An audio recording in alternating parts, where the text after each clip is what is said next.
تحية طيبة لكل من يتابع صفحة الصحفي الرياضي صلاح نجم. نتحدث في هذا الفيديو عن حظوظ فريق الاتحاد المصراتي وكيف فرص تأهله للسداسي خلال الجولة المقبلة. طبعا فريق الاتحاد المصراتي يمتلك 26 نقطة ولا تزال أمامه مباراة واحدة أمام الأهلي طرابلس. كيف يستطيع الاتحاد المصراتي أو ما هي حظوظ الاتحاد المصراتي للتأهل للسداسي التتويج؟ الاتحاد المصراتي يمتلك 26 نقطة لنفس رصيد فريق السويحلي 26 نقطة. فريق الاتحاد يسبقهم بنقطة، يعني 27 نقطة.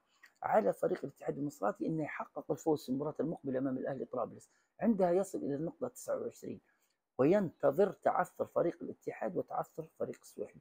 فريق الاتحاد لو خرج بنقطة واحدة عندها حتكون في مصلحة فريق الاتحاد المصراتي. فريق السويحلي عنده مباراتين، البشائر والمدينة. ينتظر فريق الاتحاد المصراتي تعثر فريق السويحلي انه يحقق نقطه او 3 نقاط فقط.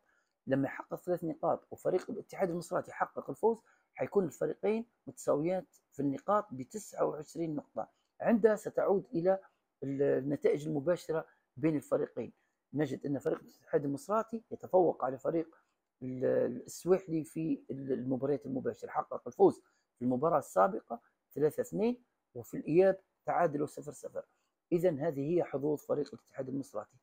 الاتحاد المصراتي عليه أن يحقق الفوز أمام الأهلي طرابلس وينتظر تعثر فريق الاتحاد، لا يخرج سوى بنقطة أو يخسر أمام البشائر.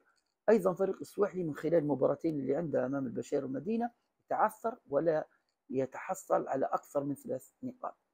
إن شاء الله في الفيديو المقبل حنتحدث عن حظوظ فريق السويحلي وكيف يمكن لفريق السويحلي أنه يصل إلى سداسي التتويج. تحية لكم.